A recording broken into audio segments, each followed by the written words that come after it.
Home science विषय के इस यूट्यूब चैनल पर मैं आप सभी का स्वागत करती हूँ। सृजनात्मकता का विकास, इस टॉपिक को आगे बढ़ाते हुए हम आज जो पढ़ेंगे इस टॉपिक में वो है सृजनात्मकता की अभिव्यक्ति जो है बालक में किस प्रकार से होती है। इस टॉपिक को हमने पहले जो पढ़ा है उसमें देखा है कि सृजनात्मकता जो है वो होती क्या है और सृजनात्मकता के लिए कौन से ऐसे तरीके हैं जो बालक के में सृजनात्मकता को विकसित करने में सहायता देते हैं। आज के इस श्रृंखला में हम देखेंगे कि बालक जो है वो सृजनात्मकता की अभिव्यक्ति जो करता है वो किस प्रकार से करता है। तो उसमें हम आज जो 3 मुख्य जो सृजनात्मकता के अभिव्यक्ति होती है उसमें नाटकीय खेल, रचनात्मक खेल और चित्रांकन करना, इनके बारे में हम डिटेल में पढ़ेंगे। तो सबसे पहले हम देखते हैं नाटकीय खेल या जो ड्रामेटिक प्ले होते हैं वो क्या होते हैं। तो यदि हम देखें कि नाटकीय खेल जो होते हैं वो बच्चों में जो है एक सृजनात्मक क्षमता का प्रदर्शन जो है उनके माध्यम से होता है। इन खेलों में जो है बच्चों को बहुत मज़ा आता है और बालक खूब खुश होकर जो है वो अभिनय में जो है वो भाग लेते हैं। इससे उन्हें जो है संतुष्टि भी मिलती है और बालक जो नाटकीय खेल के माध्यम से दैनिक जीवन में घटित होने वाली जो विभिन्न घटनाएं हैं उनका प्रस्तुतिकरण जो है वो बेहद ही मनोहारी या लुभावनी या आकर्षक ढंग से जैसे वो करते हैं। हम लोग अक्सर देखते हैं कि बच्चे जो है वो टीचर का खेल खेलते हैं या डॉक्टर मरीज़ का खेल खेलते हैं या चोर सिपाही का खेल खेलते हैं और उनकी भूमिकाओं का जो है वो प्रदर्शन करते हैं।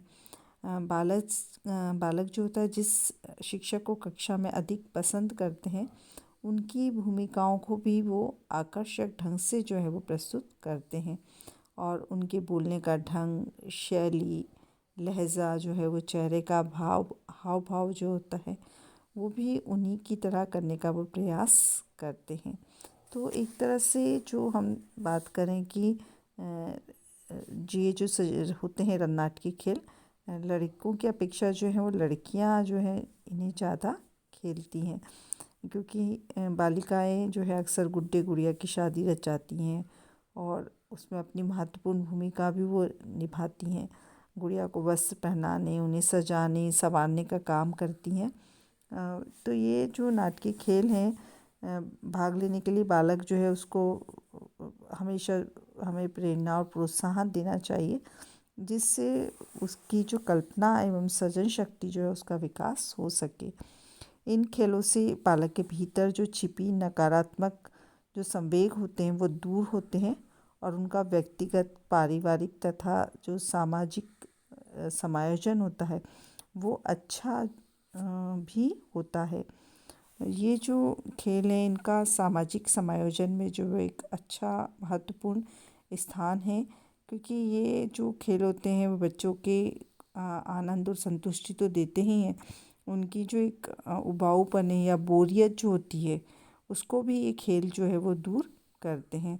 और इन नाटकीय खेलों की अभिव्यक्ति जब वो करता है तो वो उन्मुक्त होकर जो है वो कल्पनाशील रहता है, चिंतन करता है, डायलॉग्स जो होते हैं वो बोलता है, तो इससे उसका वाणी विकास भी होता है।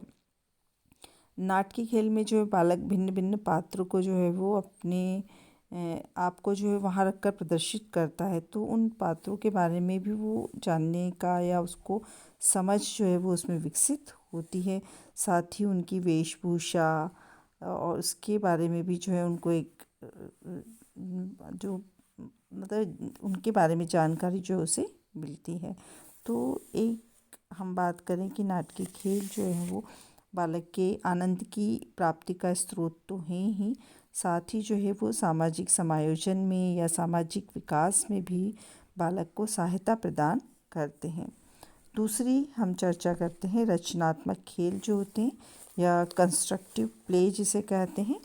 तो सृजनात्मकता में रचनात्मक खेल जो होते हैं उनका भी महत्वपूर्ण योगदान होता है और जब बालक 5 या 6 वर्ष के हो जाते हैं तो उनकी रुचि नाटकीय खेलों के प्रति कम एवं रचनात्मक खेलों के प्रति जो है वो बढ़ने लगती है।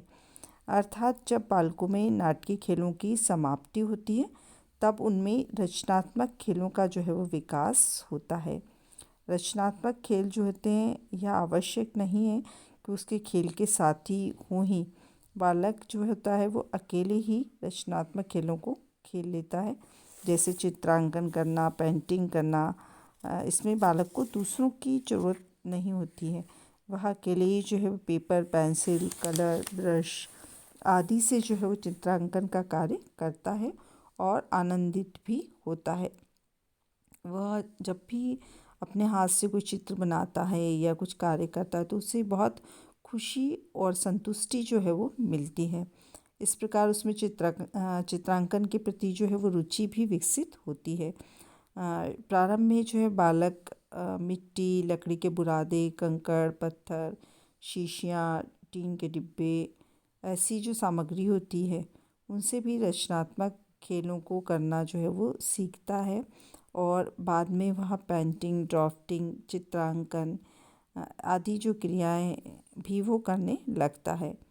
तो ये जो होते हैं रचनात्मक जो खेल होते हैं उसमें बच्चा जो है वो मंदिर भी बनाता है, सड़क भी बनाता है, झोपड़ी भी बनाता है और विभिन्न कागज़ के माध्यम से भी बनाता है, ड्राइंग करके भी बनाता है। तो बच्चों में उनमें करने से जो है वो एक उसे उसकी शौक़ तो पूरे होते ही हैं, साथ ही उसे आनंद की प्राप्ति भी होती है। तीसरा हम बात करेंगे ड्राइंग करना या चित्रांकन करना। चित्रांकन करना भी एक प्रकार का रचनात्मक खेल ही है। जब बालक के हाथ में पेपर, पेंसिल, रबर या क्रेयॉन्स आदि दे दिए जाते हैं तो वे पेपर पर टेढ़ी मेढ़ी, आड़ी तिरछी रेखाएं खींचते हैं और उससे मनपसंद जो है वो रंग भी भरते हैं। प्रारंभ में बालक जिन चीज़ों को बनाते हैं वह अक्सर किताबों में छपे चित्रों की नकल होती हैं, क्योंकि तब उनका मानसिक एवं बौद्धिक विकास जो है इतना नहीं होता है कि वे अपने मन जो है उनसे मतलब अपने आप से उनको बना सकें। परंतु जैसे जैसे उम्र बढ़ती है तो उनके हाथों की जो मांसपेशियां हैं वो परिपक्वता उनमें आती है और मानसिक विकास भी होता है और इसका परिणाम होता है कि चित्रों में मौलिकता जो है वो आने लगती है। अब वे चित्रों को अपनी कल्पना से बनाने लगते हैं, जैसे भारत का तिरंगा झंडा या जहाज, नाव, आदमी की शक्ल या सूरज, पशु पक्षी आदि के चित्र जो है वो अपनी कल्पना से बनाते हैं।